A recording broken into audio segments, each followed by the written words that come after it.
আসসালামু আলাইকুম, স্বাগত জানাচ্ছি আপনাকে আন্তর্জাতিক সংবাদে। সৌদি আরবকে হুঁশিয়ারি মার্কিন সিনেটর গ্রাহামের। এবারই বিস্তারিত। মধ্যপ্রাচ্যে চলমান উত্তেজনার মধ্যে নতুন করে আলোচনা এসেছে যুক্তরাষ্ট্রের এক সিনেটরের বক্তব্য। ইরানের বিরুদ্ধে চলমান সংঘাতে অংশ না নেওয়ায় সৌদি আরবকে কঠোর ভাষায় সতর্ক করেছেন মার্কিন সিনেটর লিন্ডসে গ্রাহাম।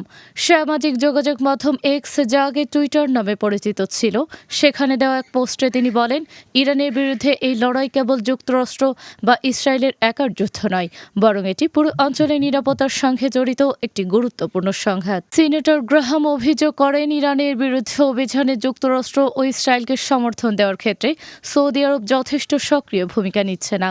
তিনি আরও বলেন, যদি পারস্য উপসাগরীয় দেশগুলো এই অভিযানে শরিক না হয়, তাহলে ভবিষ্যতে তাদের এর পরিণাম ভোগ করতে হতে পারে। তার এই মন্তব্যের মাধ্যমে এমন একটি গুরুত্বপূর্ণ ইঙ্গিত পাওয়া গেছে যে সৌদি আরব তাদের সামরিক ঘাঁটি ব্যবহার করে যুক্তরাষ্ট্রকে ইরানে হামলার অনুমতি দেয়নি। এই তথ্য আগে একটি প্রতিবেদনে প্রকাশ করেছিল আন্তর্জাতিক সংবাদ মাধ্যম মিডল ইস্ট আই। এদিকে মার্কিন সামরিক বাহিনীর মধ্যপ্রাচ্য ভিত্তিক কমান্ড অর্থাৎ ইউনাইটেড স্টেটস সেন্ট্রাল কমান্ড জানিয়েছে, সৌদি আরবে অবস্থিত একটি মার্কিন ঘাঁটিতে ইরানি হামলায় আহত আরও এক মার্কিন সেনা সদস্য মারা গেছেন। এর ফলে ওই হামলায় নিহত মার্কিন সেনার সংখ্যা বেড়ে দাঁড়িয়েছে 7 জনে। গত 1 মার্চ সৌদি আরবের গুরুত্বপূর্ণ সামরিক স্থাপনা প্রিন্স সুলতান এয়ারবেস এবং রিয়াদে অবস্থিত মার্কিন দূতাবাসের একটি অংশকে লক্ষ্য করে হামলা চালানো হয়েছিল বলে জানা গেছে। বিশ্লেষকদের মতে, মধ্যপ্রাচ্যে এই সংঘাতের পেছনে জটিল কূটনৈতিক এবং সামরিক হিসাব নিকাশ কাজ করছে। সিনেটর গ্রাহাম নিজেও এই সংঘাতের অন্যতম কট্টর সমর্থক হিসেবে পরিচিত। সম্প্রতি তিনি সৌদি যুবরাজ মোহাম্মদ বিন সালমানের সঙ্গে আলোচনা করতে রিয়াদ সফর করেছিলেন।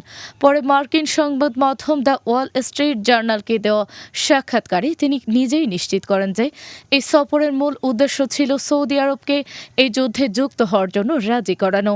তবে অনেক বিশ্লেষক মনে করছেন, গ্রাহামের এই বক্তব্য পরিস্থিতিকে আরও উত্তেজনাপূর্ণ করে তুলতে পারে, কারণ উপসাগরীয় অনেক দেশ ইতিমধ্যে যুক্তরাষ্ট্রের নীতিতে অসন্তুষ্ট। তাদের অভিযোগ, যুক্তরাষ্ট্র তাদের নিরাপত্তা উদ্বেগ যথাযথ বিবেচনা করছে না এবং প্রয়োজনীয় আকাশ প্রতিরক্ষা ব্যবস্থাও সরবরাহ করছে না। জাতিসংঘের সংযুক্ত আরব আমিরাতের প্রতিনিধি জামাল আল মোশারক সাংবাদিকদের বলেন, তাদের দেশ বারবার সংলাপ এবং উত্তেজনা কমানোর আহ্বান জানিয়েছে।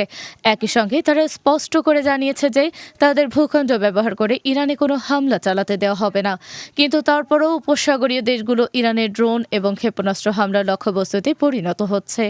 বর্তমানে ইউনাইটেড আরব আমিরাত, বাহরাইন, কুয়েত এবং কাতার এই দেশগুলো নিরাপত্তা ঝুঁকির মুখে রয়েছে বলে মনে করা হচ্ছে। বিশেষজ্ঞদের মতে, উপসাগরীয় দেশগুলো এমন একটি যুদ্ধে সরাসরি জড়াতে চায় না যেখানে ফলাফল এখনও অনিশ্চিত। যুদ্ধ শুরু হওয়ার পর দ্বিতীয় সপ্তাহ পার হলেও ইরানের রাজনৈতিক ব্যবস্থা এখনও শক্ত অবস্থানে রয়েছে। অন্যদিকে ইরানের রাজনীতিতেও গুরুত্বপূর্ণ পরিবর্তনের খবর সামনে এসেছে। তেহরান জানিয়েছে, ইরানের সর্বোচ্চ নেতা হিসেবে দায়িত্ব গ্রহণ করেছেন মোস্তফা খামেনি, যিনি দীর্ঘদিন ধরে দেশের ক্ষমতার কেন্দ্রের কাছাকাছি ছিলেন। সব মিলিয়ে মধ্যপ্রাচ্যের এই সংঘাত এখন আরও জটিল আকার ধারণ করছে। যুক্তরাষ্ট্র, ইরান এবং উপসাগরীয় দেশগুলোর কৌশলগত অবস্থান ভবিষ্যতে এই অঞ্চলের রাজনীতিতে বড় ধরনের প্রভাব ফেলতে পারে বলে মনে করছেন বিশ্লেষকরা।